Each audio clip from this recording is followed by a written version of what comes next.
Greetings, Hazelwood East students. It's your friendly librarian, Mrs. Heigert here, bringing you our very first edition of First Chapter Fridays, where each Friday we read aloud from the first chapter of a popular young adult book. Today, we will be reading aloud from the book Stamped: Racism, Antiracism, and You by Jason Reynolds. This book is a New York Times #1 bestseller. It's a remix of the book award-winning Stamped from the Beginning by Ibram X. Kendi. Let's begin.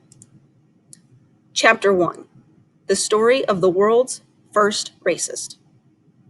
Before we begin, let's get something straight. This is not a history book. I repeat, this is not a history book. At least not like the ones you're used to reading in school. The ones that feel more like a list of dates, there will be some, with an occasional war here and there, a declaration, definitely gotta mention that, a constitution, that too, a court case or two, and of course, the paragraph that's always read during Black History Month. Harriet, Rosa, Martin. This isn't that. This isn't a history book. Or at least, it's not that kind of history book. Instead, what this is a book that contains history. A history directly connected to our lives as we live them right this minute. This is a present book. A book about the here and now. A book that hopefully will help us better understand why we are where we are as Americans, specifically as our identity pertains to race.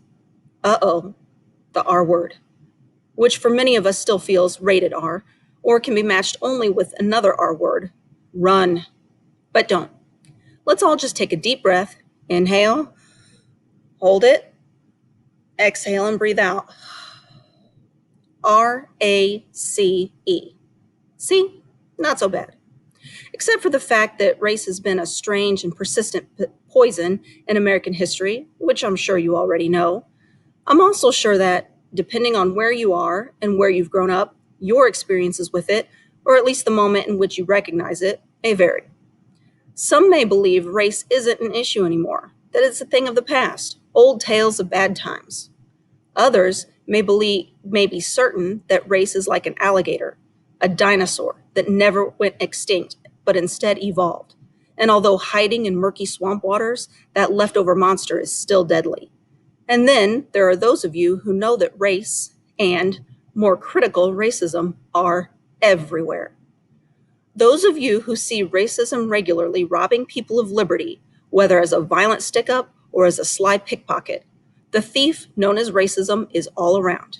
This book, this not history book, this present book, is meant to take you on a race journey from then to now, to show why we feel how we feel, why we live how we live, and why this poison, whether recognizable or unrecognizable, whether it's a scream or a whisper, just won't go away. This isn't the be-all, end-all. This isn't the whole meal. It's more like an appetizer, something in preparation for the feast to come, something to get you excited about choosing your seat, the right seat at the table. Oh, and there are 3 words I want you to keep in mind. 3 words to describe the people we'll be exploring: segregationists, assimilationists, anti-racists.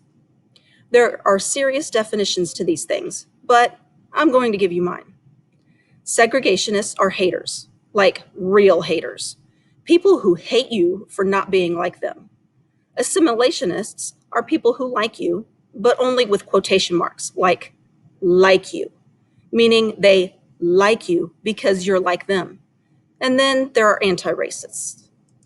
They love you because you're like you. But it's important to note, life can rarely be wrapped up into single-word descriptions.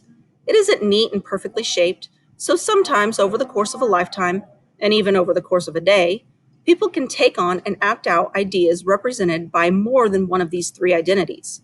Can be both and. Just keep in mind that as we explore these folks, and actually, these aren't just the words we'll be using to describe the people in this book, they're also the words we'll be using to describe you and me, all of us. So where do we start?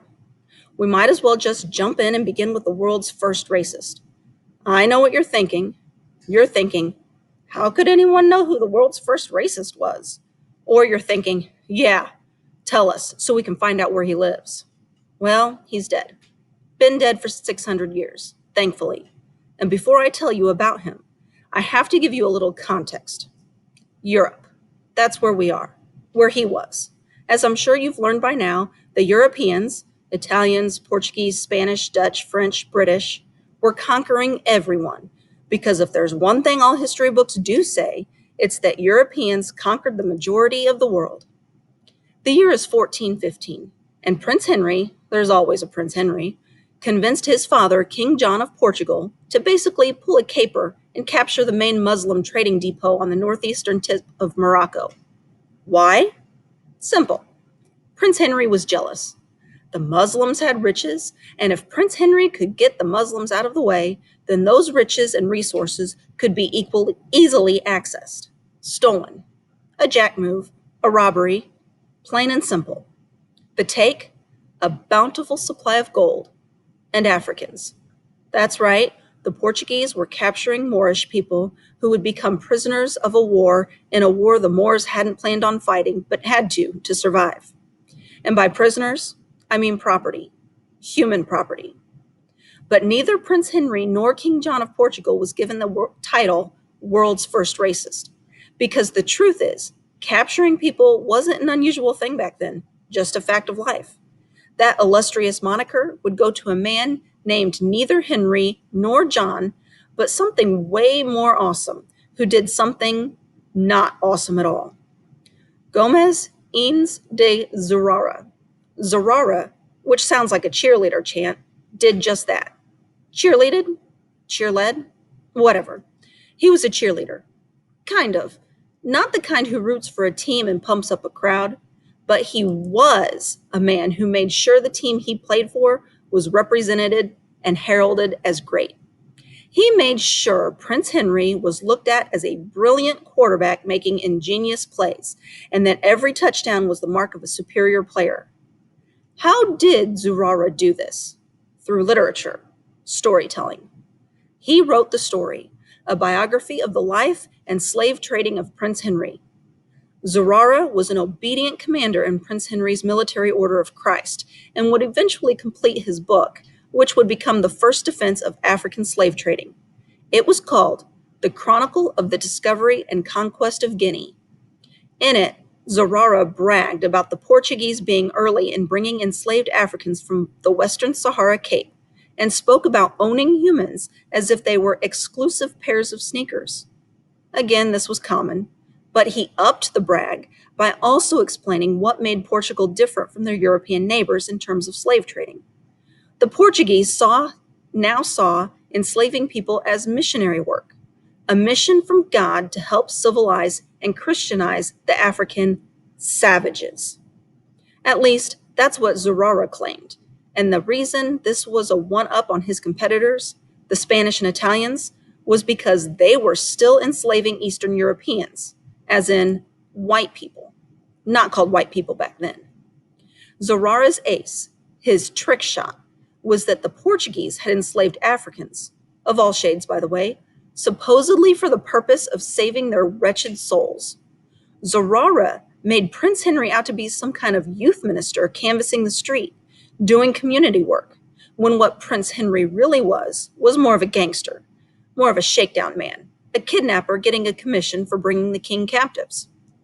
Prince Henry's cut, like a finder's fee, 185 slaves, equaling money, money, money, though it was always framed as a noble cause, thanks to Zurara, who was also paid for his pen. Seems like Zurara was just a liar, right? A fiction writer? So what makes him the world's first racist? Well, Zurara was the first person to write about and defend Black human ownership. And this single document began the recorded history of anti-Black racist ideas. You know how the kings are always attached to where they rule, like King John of Portugal?